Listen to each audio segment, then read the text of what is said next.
Hello, wonderful viewers. Welcome back again to Anointed Lady TV, the home of news and politics. We drop news on daily basis and we also react to every videos that comes our way. If it is your first time here, you are highly welcome. Thank you so much for stopping by and I hope to see you again. And if you're returning subscribers, I appreciate you all for your massive support. Thank you for always supporting this channel. I say may God richly bless you all in Jesus' name. Amen. I have a video to present to you this very moment. After watching, drop your opinion constructively at the comment section, like our videos and also share our videos if possible. For me to you for now is bye. And of course, we will try more to cultivate that culture in our people, while at the same time bringing the Fulanis in one fold and try to arrest their traditional practice of moving from one place to the other. And that is very big, an uphill task. But I think we can communicate with them more, because to them they don't have borders from Cameroon to Nigeria. But that's the thing, Excellency. How do we ensure that those who will be participating in this federal government largely funded program will be Nigerians? In terms of the funding? No, in terms of the operations. Operations. You said to bring in the Fulanis together. We have Fulanis from other countries. The issue well. of misconception, I said there is a lot of mistrust and misconception with regards to the Fulani man. The Fulani man is a global or an African person. He moves from the Gambia, from Senegal, and his nationality is just a Fulani man. And as a person, I may have my relations in the Cameroon, but they are also Fulani men. I have relations because from the maternal side, I'm a Fulani man. And that is why we want to educate people. A Fulani man sees himself as a Bayelsan, as somebody coming from the Niger Delta, because he speaks the Niger Delta language, which you and I don't. And of course, we would have to just take this as part of our own heritage, something that is African, and that we cannot just close the border and say the Fulani man is just a Nigerian or this. No. In most cases, the crises are precipitated by those outside Nigeria. When there is a reprisal, it is not the Fulani man within Nigeria that causes it. It is that culture of getting revenge, which is embedded in the tradition of the Fulani man, that attracts reprisal from all over the world. If I understand it, does that mean that those Fulani men who are maybe domiciled in other countries, who move around, they can come into the country and this plan will accommodate them as well? Yes, that's what we want to do. But it has to be done through sensitization, telling them you have to buy in the project. And you use the language, the culture itself to be able to convince them, away from the mistrust where the whole system of transhumance or pastoralism is criminalized. Criminalization of pastoralism is the problem that we have with this project. And it requires people with passion who understand them and who they believe in, people like us from that part of the country, to say, yes, we have this.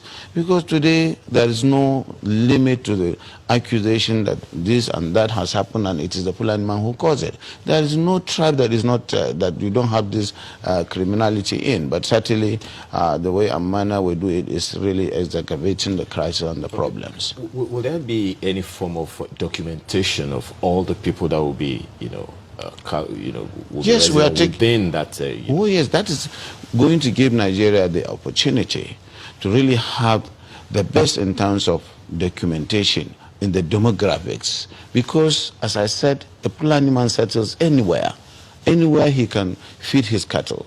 And so, if they are put in one place and they are made to understand that this is to save them and their animals, they are exposed to the vagaries of the forest and what is going on, cattle rustling, killings and what have you, and that's why it is important for them to understand that staying in one place is good.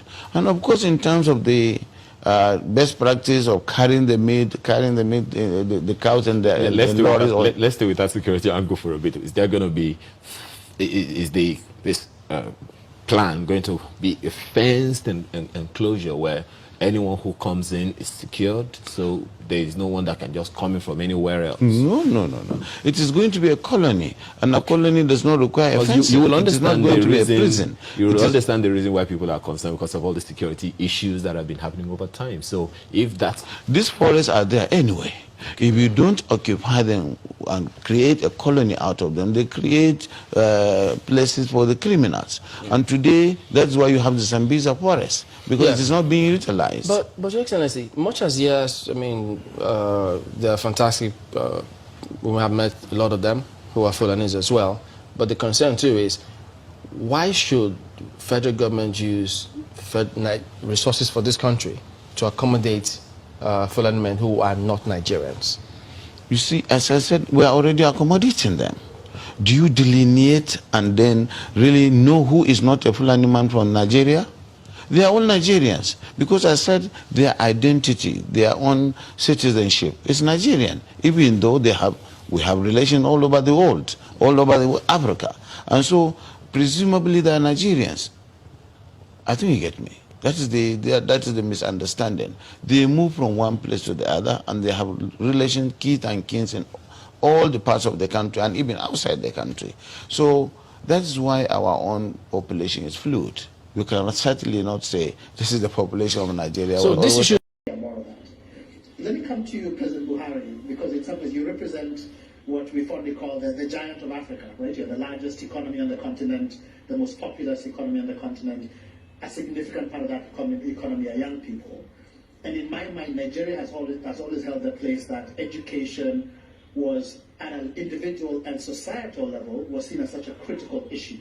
That was a real predictor of social mobility, that individuals could use education to pull themselves up from poverty into success. And then a society would transform itself at an aggregate level because it was educated and could be better citizens. How do you think about that critical challenge, given the significant numbers of people in Nigeria and the various disparities that exist? Thank you. Thank you very much. I think you said it all. Being over 200 million and the size of the country itself is an unusual challenge for any administration. Absolutely. But lately people have realized that education is a starting point. Yes. Anybody who missed the opportunity of receiving education has missed everything. Because you cannot succeed outside your educational qualification. This is very clear to everybody, hence the fight for opportunity for education is very, very severe. The problem of infrastructure, physical and intellectual. Physical in the sense of classrooms, equipment, textbooks. Intellectual, the teachers, and convincing those who are really qualified to go into teaching profession. Teaching profession, you would rather go where engineers are wanted, where they will award contracts, yes, rather than fight children day in and day out. So I assure you that Nigerians are acutely aware of the priorities of education. And they are going all out to make the necessary savings and make the necessary inputs to make sure that their children and their world get the opportunity to have the best of education.